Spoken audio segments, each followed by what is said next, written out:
Hi, Achim Schlöffel, InnerSpace Explorers. I recently talked about dry suits and then about neoprene dry suits, and quite a few people asked me about dry gloves and what I use and how I use it and so on. So I wanted to give a quick update on that. So what I use is a SciTech system, the QCS, and I use it a bit different than what the manufacturer originally had in mind when he came up with it. So there's this oval and flexible ring in the suit that's glued in, so fixed. And then is this inner ring that you can combine with a silicone seal. So what you do is you put the silicone seal on here like this. Hope you can see that. And then you fit it in here and it's ready. So when you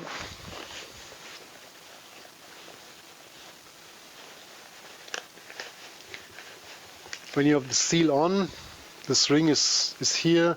You can see it's not very bulky, so when you work on your gear, for example, you have stages and you reach through the stages, there's never any issues with bulky rings like you have on some of the systems, the big round ones. And when you want to go out of this and you want to take the ring out, usually what I do is I do this. So it comes out relatively easy, but I never had one that came off accidentally. So now the interesting part is with the gloves. So originally the idea was, and I think the system is not available like this anymore. The original idea was that the latex part of the dry glove seals here. So at least it was like this when I initially started diving the system, which I think was 2011, right before the channel dive, because that's when I started looking for something really good. And so originally it was done like this. So you have the seal in, and then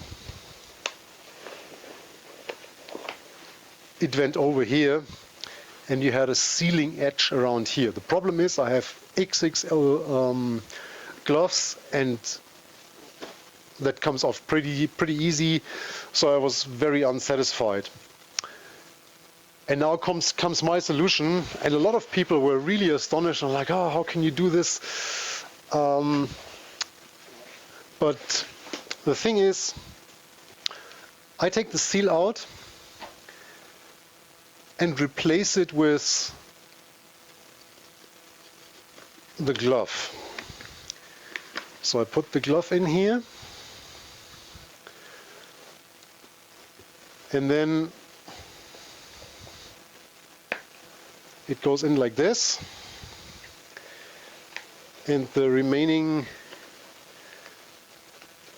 part of the glove comes out here. So you can see, very simple, very easy. It never came off. As I said, I'm diving the system since 2011. I never had any issues. The newer system has an additional ring that goes on top of the inner ring. So you have this ring with the seal, and then comes another ring with the glove on top. That's terrible. I never used that, played around with it, came off. I hear a lot of people complain about this. This is nonsense. But that's a perfect solution. I use these really thick Tinsulate undergloves, and that's a really nice and warm solution. I mean, diving in Germany, sometimes most of the time when you go a bit deeper, 4 degrees, so I can do this easily for an hour, and my hands are really an issue because I froze them really bad when I was a teenager, so I have always problems with this, but that's a good solution.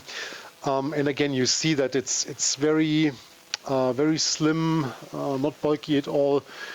And for the argument of what happens if I have an issue with the glove and I have no inner seal, well, if you decide to go on silicone seals and you use a ring system like this, I mean, it's the same with the seal. I mean, it doesn't matter what I have in there, if I have a seal or if I have a glove. I mean, if I have a leak in there, it goes all the way in. So if I use the seal plus the glove, I mean, it's kind of double safety. Yeah, that's nice. But if I use a wet glove and a seal and I rupture the seal, I have the same issue. I never have something like this. I never had something like this. Never had a flooded one. I changed the gloves relatively soon. So like after 6 months or so, I just get a new pair. They're like, I think like 25 or something like that. So so not expensive at all. And the other thing is, using it without a seal, I don't have the issue with something that I have to put underneath the seal to allow the gloves to equalize or stuff like that. So it's really nice, comfortable and warm, and that was much more important for me than this added safety of this inner seal. What you can also see with these gloves, that I do not have this excess that you have on a lot of dry gloves that makes it hard to manipulate a bolt snap, for example. You sometimes have this overlap that then flips, and when you manipulate a bolt snap, you have this overlap in between the bolt snap, which is always a bit of a pain. So they fit really nice. And yeah, I hope that explains what I'm doing, because a lot of people asked and asked me specifically for this video. If you have questions regarding this system, check out the Patreon page. This is where we discuss these things. Otherwise, I'm happy if you give us a thumbs up. If you have not subscribed yet, please do so, and I'll see you next time. Bye-bye.